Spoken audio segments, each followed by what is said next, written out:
Le groupe Wakada pour la promotion du savoir vous présente. Nous allons parler des différents efforts des chrétiens pour corriger les erreurs. Nous allons vous passer un cours biblique un peu approfondi qui semble être compliqué. Apprêtez-vous donc. Les christocentristes ont compliqué l'affaire de la Bible à cause de Jésus. Rappelez-vous qu'on veut forcément que Jésus règne sur le trône de David et alors beaucoup de transformations mystérieuses ont été faites. Prenons la Bible version Louis II 1910 pour illustrer cette rubrique. Est-ce normal de trouver dans une même version de graves erreurs à propos des noms des personnages? Parlons de la substitution ou la suppression des noms ou encore de la diversité des versions. Beaucoup de substitutions ont été effectuées au niveau des noms des personnages afin d'empêcher le lecteur christocentriste de vite découvrir les anomalies. Lorsqu'on va changer les noms, le lecteur va penser à deux personnages différents. Et c'est ce qui se passe dans la tête des jeunes lecteurs de la Bible.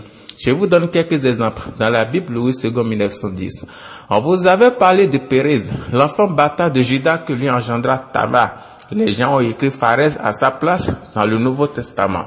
Dans 1 Chronique 2 verset 5, on lit « Les fils de Pérez sont Hesron et Hamul ». Hesron était donc le fils de Pérez.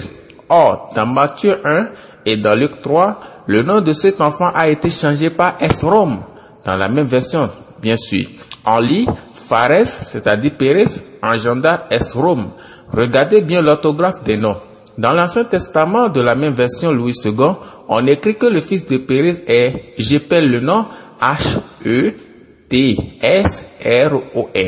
Mais dans le Nouveau Testament, ce nom devient, je l'appelle, S-E-R-O-M. Pourquoi ce changement? Si vous partez dans un autre endroit de l'Ancien Testament, vous lirez dans Ruth 4, verset 18 à 22, que Pérez engendra Esrom. Récapitulons. Partout dans l'Ancien Testament, l'orthographe du fils de Pérez est le même, c'est Hesron. Or, dans le Nouveau Testament, l'orthographe est autre chose, c'est Esrom.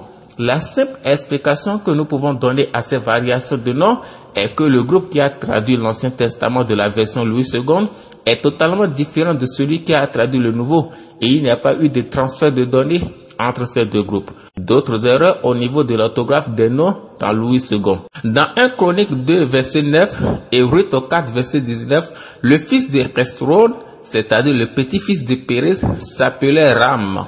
Or, dans le Nouveau Testament, dans Matthieu 1, verset 3 à 4, ce petit-fils s'appelle Aram.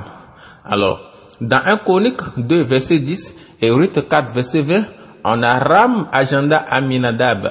Aminadab agenda Nashon. Or, dans Matthieu 1, on a Aram agenda Aminadab. Et Aminadab engendra Nason. Qui a vraiment engendré Aminadab? Ram ou Aram. Et aussi, comment s'appelle le fils d'Aminadab? Nashon ou Nason? Le dernier exemple que je prendrai est celui de Yekonia. Dans Louis II 1910, le nom est écrit Yekonia dans 1 Chronique 3, verset 15 à 17. Et alors que dans Matthieu 1, verset 11 à 12, c'est écrit Jéchonia. Il y a un ajout de H. Cette grave confusion est due soit au fait que ceux qui ont traduit l'Ancien Testament sont différents de ceux du Nouveau, ou bien du fait qu'on veut camoufler la vérité pour maintenir le lecteur dans l'erreur, ou bien encore peut-être parce qu'ils n'ont pas été animés du Saint-Esprit. Lorsqu'une version est jugée faillible, contient beaucoup d'erreurs, une autre est éditée, et nous avons de nos jours des dizaines, voire des centaines de versions bibliques. Tout ça pour faire de Jésus le lion de la tribu de Juda. Est-ce normal? C'était le groupe Wakada.